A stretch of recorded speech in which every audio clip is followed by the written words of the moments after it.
पाप मोचनी एकादशी व्रत कथा। ये सुन लीजिए। एक बार भगवान श्री कृष्ण ने अर्जुन को चैत्र मास की एकादशी के बारे में बहुत कुछ उसका महत्व समझाया। सबसे पहले तो मैं ये कह दूं आपको कि चैत्र मास के शुक्ल पक्ष में होने वाली से एकादशी को पाप मोचनी एकादशी के बारे में जाना जाता है। राजा मानधाता ने महात्मा लोमस को प्रश्न किया था और कहा था कि आपसे हम पूछना चाहते हैं, जान अनजान में यदि किसी से अपराध हो जावे तो उस अपराध से बचने का उपाय क्या है, उसका प्रायश्चित क्या है। तब पाप मोचनी एकादशी के बारे में महर्षि लोमस ने राजा मानधाता को कथा सुनाई और कहा, चैत्र मास के इस पावन समय पर होने वाली है एकादशी, शुक्ल पक्ष की एकादशी पाप मोचनी एकादशी के नाम से जाना जाता है इसको, और इसके व्रत के प्रभाव से मनुष्यों को अनेक पाप नष्ट हो जाते हैं। तब उन्होंने कथा सुनाई कि प्राचीन काल में एक चैत्र रथ नाम का वन था, उसमें प्राय अप्सराएं आकर के नृत्य करती थी। हमेशा वहाँ का जो मौसम था बिल्कुल जैसा बसंत ऋतु में रहता है वैसा ही रहता था। वहीं बगल में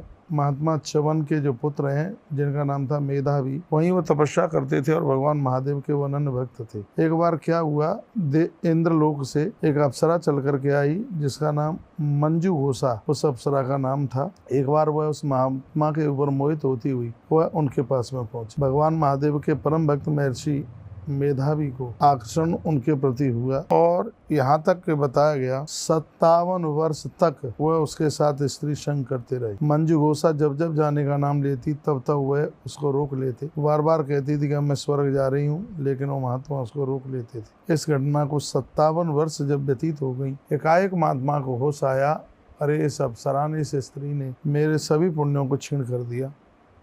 शीघ्र ही उसको श्राप दे दिया और कहा कि चल तू जा पिशाचिनी हो जा। शीघ्र ही वह पिशाचिनी हो गई, चरणों में गिर पड़ी, कहा मेरा कल्याण कीजिए, मेरा उद्धार कीजिए। गिलानी हुई साधु को, मेधावी को कहा कि मैंने तुझे पिशाचिनी होने का श्राप तो दे दिया, लेकिन मैं तेरे श्राप में कटौती करता हूँ।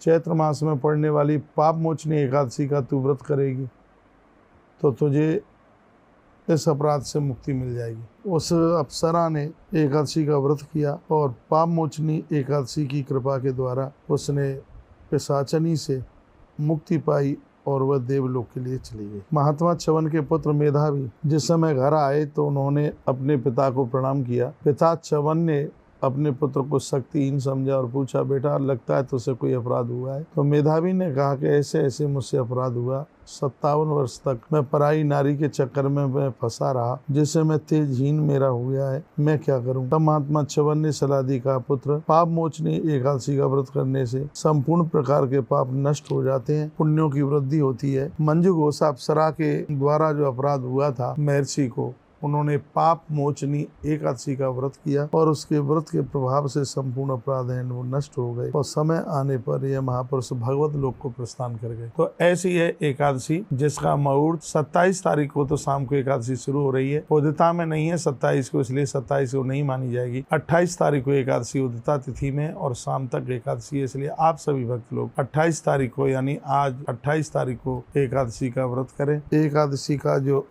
का जो व्रत है वो सर्व प्रकार से कल्याण करने वाला है। इसका पारण 29 मार्च को है। 29 मार्च को यह पारण सुबह लगभग 6:15 बजे से लेकर के 8:45 बजे के बीच में इसका टाइम है। धर्मराज युधिष्ठिर को भगवान श्री कृष्ण ने एक कथा सुनाई, लोमस ऋषि ने मानधाता को एक कथा सुनाई, वही चरित्र मैंने आपके बीच में रखा है। पाप मोचनी एकादशी करने से हजारों हजारों गायों का गोदान करने का फल प्राप्त होता है। इस दिन भगवान शालराम को तुलसी चढ़ाने की बहुत बड़ी महिमा है, उनके पूजन की बहुत बड़ी महिमा है। एकादशी को सुबह भोर में जल्दी जा करके धुले हुए वस्त्र पहन करके भगवान नारायण, भगवान शालराम की पूजा कीजिए, तुलसी माता को फेरी लगाइए, इसी में कल्याण है। बहुत बहुत धन्यवाद है आपका यह पूरा वीडियो सुनने के लिए। इसमें मैंने आपको पाप मोचनी एकादशी की बात कही गई है। पाप मोचनी एकादशी संपूर्ण प्रकार के पापों को जला करके नाश कर देती है, समाप्त कर देती है। इसके करने से हजारों हजारों गौ माता का गोदान करने का फल प्राप्त होता है। एकादशी के दिन गाय को हरा चारा, गाय के लिए चारे भूसे की व्यवस्था, उनके लिए सहयोग, एकादशी के दिन भूमि दान और तमाम प्रकार के जो भी दान है एकादशी के दिन यह करने से अक्षय पुण्य प्राप्त कराते हैं। आप भी गौशालाओं से जुड़ते हुए इस एकादशी के दिन आप अवश्य में कुछ न कुछ गौ माता के लिए ठीक से कीजिए, अच्छा सा कीजिए, बढ़िया सा कीजिए। इन्हीं शब्दों के साथ जय श्री कृष्णा, जय श्री राम, जय गौ माता, जय राधे श्याम।